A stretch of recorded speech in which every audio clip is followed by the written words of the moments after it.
chez l'être apaisé. Aujourd'hui, nous allons parler du Reiki. Qu'est-ce que c'est? D'où vient-il? Pour qui? Pourquoi? C'est ce que nous allons voir. Petit avertissement, cette vidéo est à but récréatif.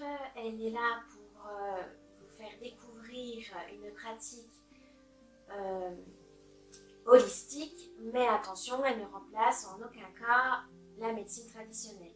Si vous avez envie d'approfondir le sujet, parce que je ne vais pas pouvoir rentrer dans trop de détails, sinon la vidéo va durer des heures, n'hésitez pas à chercher sur internet, dans les livres, auprès des praticiens de Reiki pour avoir des renseignements, évidemment. N'hésitez pas à chercher, ceci est très important. Je vous souhaite un bon visionnage. Qu'est-ce que le Reiki? C'est une technique thérapeutique, holistique, simple et naturelle. Elle a été redécouverte à la fin du 19e siècle par Mikao Usui, ici présent. Je ferai une vidéo sur sa vie du fondateur, parce que c'est vraiment important, c'est le fondateur du Reiki actuel. Ça sera donc dans une prochaine vidéo.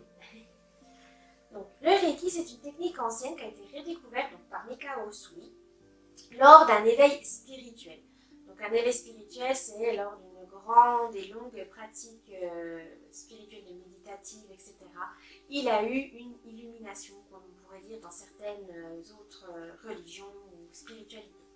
Pourtant, le Reiki n'est lié à aucun culte religieux, ni à une profession en particulier, et ni à un statut social. Tout le monde peut le pratiquer. Que ce soit pour soi en premier, pour soigner les autres, ses proches, etc. ou pour pouvoir faire son métier. Tout est possible dans le Reiki. Alors, que veut dire le mot Reiki pour bien comprendre? Au final, c'est assez simple. Rei, ça veut dire universel. Ki, ça veut dire énergie. Le Ki, ça peut correspondre au Chi en Chine, à la lumière divine en Europe ou au prana en Inde. C'est l'énergie vitale, si on veut le résumer. Le chi, c'est l'énergie vitale de chaque être vivant. Le Reiki est aussi une énergie curative, vibratoire. Donc c'est ce qu'on ressent. C'est vraiment une expérience à vivre. Hein. Chacun la vit différemment, mais ça ne va pas dire que telle ou telle personne a raison. C'est vraiment une énergie qu'on accueille et du coup, chacun réagit différemment. C'est logique. Par contre, elle est complémentaire à la médecine traditionnelle. Attention, elle ne peut pas guérir. Voilà, c'est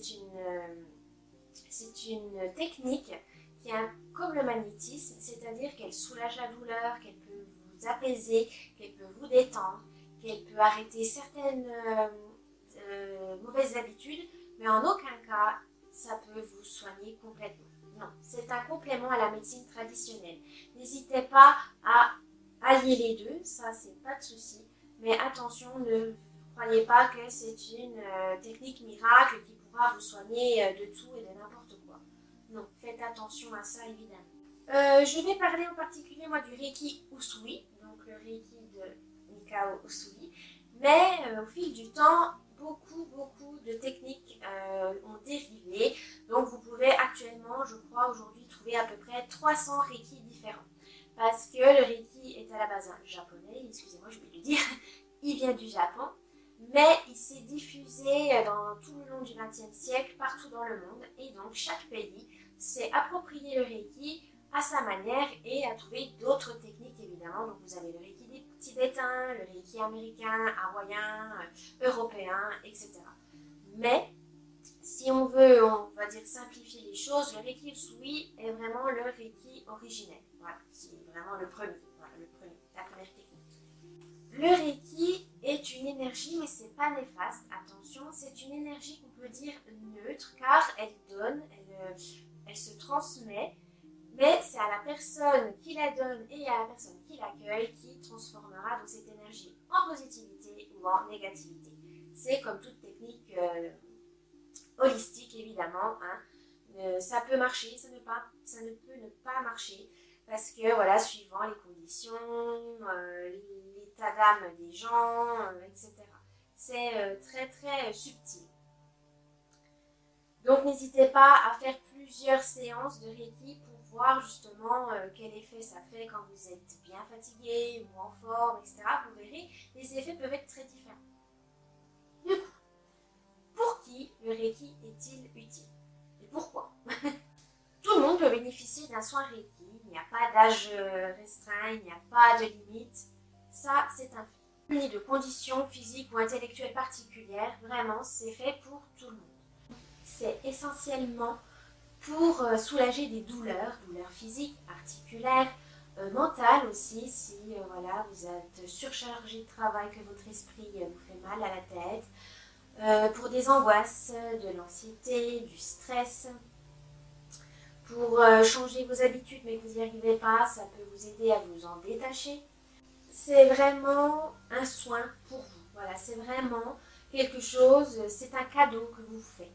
C'est vraiment quelque chose de serein, voilà, de paisible. Si vous en avez besoin, le Reiki est là pour ça.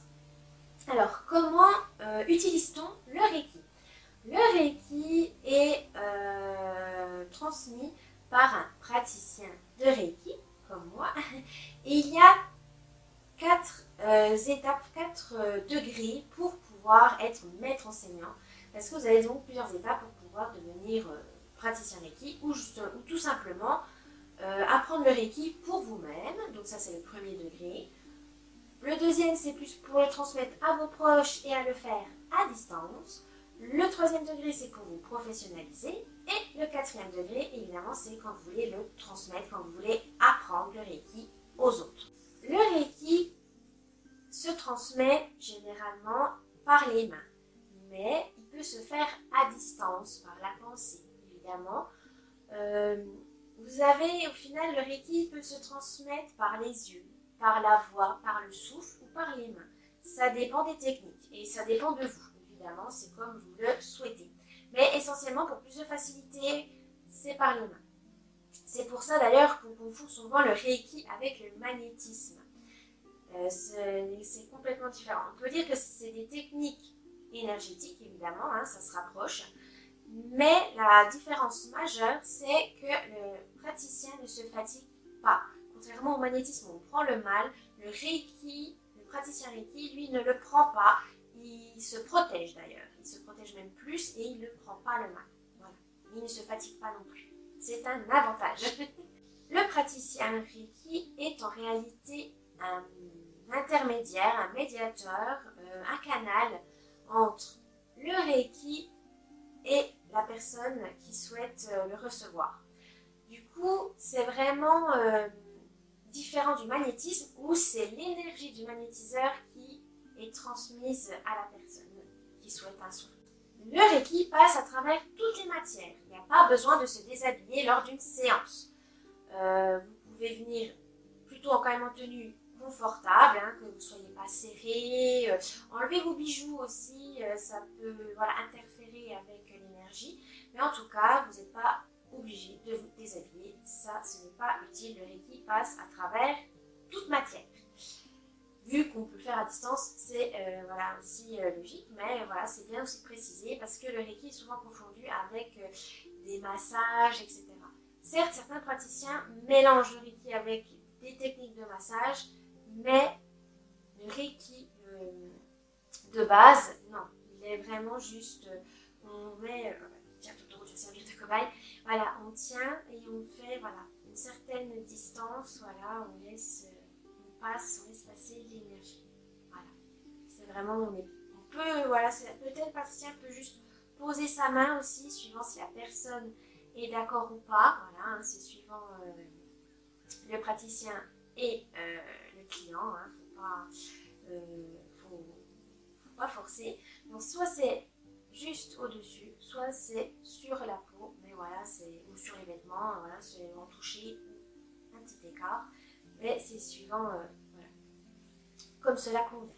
Si vous êtes intéressé par la formation de Reiki, surtout prenez le temps de trouver votre formateur, car il y en a beaucoup et il faut faire le tri. Voilà, malheureusement, le Reiki n'est pas reconnu par l'État français comme médecine douce.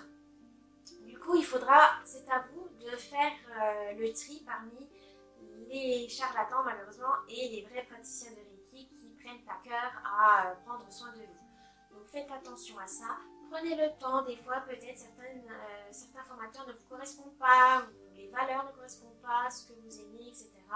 Donc prenez le temps. Il y en a sur internet, hein, évidemment. Il y en a en présent qui font des séances en visio. Ça marche très bien. Ou en présentiel, mais surtout prenez le temps. Tous les prix varient. C'est à vous de trouver vraiment la formation idéale pour vous. Donc faites attention, mais n'ayez pas peur. Prenez le temps, c'est tout. Voilà. Le temps fera que vous trouverez le formateur ou la formatrice qui sera vraiment idéal pour vous. Le Reiki est une pratique quotidienne, si vous voulez que les effets soient importants, mais vous êtes formé à vie. N'hésitez pas à revenir vers votre formateur si vous souhaitez revoir les bases, etc. C'est normal, hein, des fois on oublie au fil du temps, mais sachez que lorsque vous faites une formation, que vous êtes diplômé, le Reiki sera là pour vous toute votre vie. Vous aurez des techniques à apprendre, vous aurez aussi des symboles à apprendre suivant les différents degrés. Mais c'est vraiment une initiation. Voilà. C'est vraiment un voyage. Le Reiki m'a beaucoup apporté, moi personnellement, et ça vous change la vie. Je ne veux pas dire que voilà, c'est un peu bateau, mais c'est vrai, c'est vraiment la réalité. Le Reiki peut changer votre vie parce que voilà, ça va vous ouvrir vers des habitudes plus saines, ça va vous ouvrir vers une voie plus sereine, vous pourrez prendre du recul sur certaines situations, vous pourrez prendre soin de vous. Voilà, c'est vrai qu'on a tendance un peu à s'oublier et là, ça vous oblige, le Reiki, à prendre un temps pour vous, à vous poser et surtout à vous connecter à vous-même, et ça c'est très important, n'oubliez pas. Oui, le Reiki est une belle aventure et qui peut se suivre toute votre vie ou juste quelques instants, mais ne vous inquiétez pas, le Reiki sera toujours là pour vous, même si vous n'êtes pas assidu ou que vous l'utilisez juste quand vous en avez besoin. Tant qu'il est là, c'est pour vous, donc profitez-en. J'espère que cette vidéo vous a plu. N'oubliez pas le petit pouce bleu, la cloche et de vous abonner. Si vous avez trouvé encore quelque chose à ajouter, n'hésitez pas à faire un petit commentaire. Et je vous dis à la prochaine. Bye bye.